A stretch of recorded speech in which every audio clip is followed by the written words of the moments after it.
eu acho que as grandes metrópoles, e São Paulo pela sua dimensão, ela nos afasta das grandes decisões, aparentemente, e nos faz entender, ou faz entender as pessoas de que tais problemas não são nossos, mas são de alguém que precisam resolver. E nessa dinâmica, a gente acaba também se desresponsabilizando por aquilo que é responsabilidade primeira do cidadão, que é cuidar de qualquer espaço, né, público ou privado. O público é de todos? O público é de todos. Todos. Literalmente de todos. A moradia está sendo a maior discussão, inclusive com participação de movimentos sociais, troca de argumentos, alguns muito agressivos entre os vereadores, enfim, as várias alas. A moradia sempre foi um problema numa cidade, ou sempre é um problema numa cidade grande como São Paulo. Mas especificamente isso pode nortear esse novo plano diretor, ou seja, como é que as pessoas vão viver e se elas vão viver melhor a partir do momento em que elas têm uma casa? A questão da moradia hoje ela está sendo colocada como uma questão central do plano, né?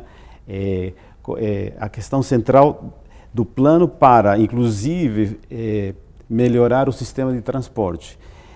É uma alternativa, é uma possibilidade? Sim.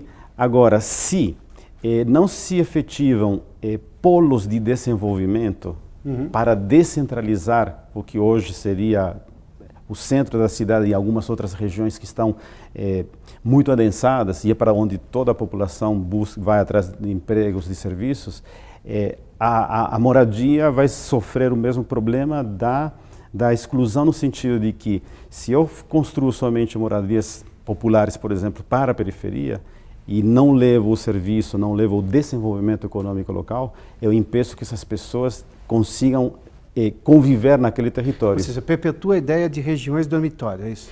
Sim, perpetua a ideia. Hoje nós temos isso, né? Basicamente, São Paulo tem muito disso. Digamos que todo mundo se mobiliza para o centro e ele vai embora do centro, né? Então, durante o dia, o centro é frequentado por 4, 5 milhões de pessoas, e durante a noite, se eu não me engano, no centro, que a gente chama do centro AC e seus distritos, morariam entre 110 mil e 150 mil pessoas. Essa equação não fecha, porque a gente tem à noite um centro bastante vazio, pouco iluminado, inseguro. Então a gente precisaria ter uma habitação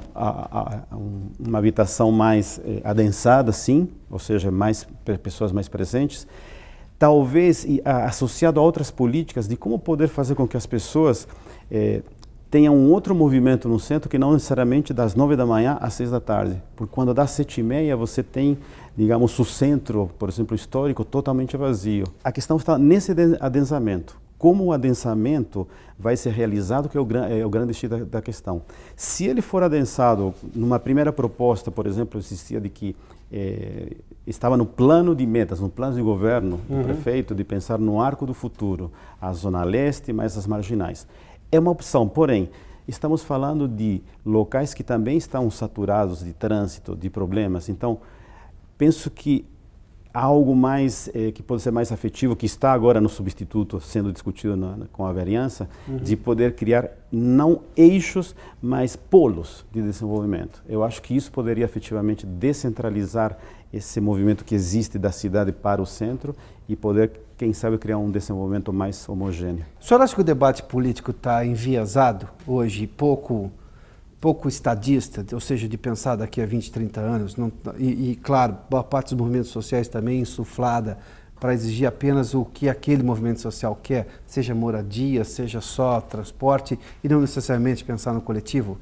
Sim, isso está um pouco atrelado a nosso início da conversa, de que as pessoas pensam bastante de forma individual, pouco a longo prazo, e infelizmente o sistema partidário, ele pensa mais como gestão de governo, que é um período normalmente curto, de 4 anos, e não como uma gestão de Estado ou uma gestão de cidade. Eu acho que falta o comprometimento do político de que ele não vive num período da cidade de 4 anos. O que acontece? Se as pessoas não interagem, mas elas participam, elas falam, criam uma grande confusão, grandes manifestações, mas nada fica claro do que precisa ser feito. E o governo acaba pincelando aquilo que lhe é de interesse e diz, olha, a comunidade diz tal coisa, aquele movimento diz tal coisa, eu estou fazendo. Para atender momentaneamente. É mais para atender momentaneamente e continuar controlando a forma daquilo que se quer do que efetivamente ouvir.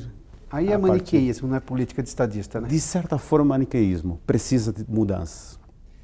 Jorge Duarte é presidente do Conselho de Desenvolvimento Local da FEComércio. Jorge, muito obrigado.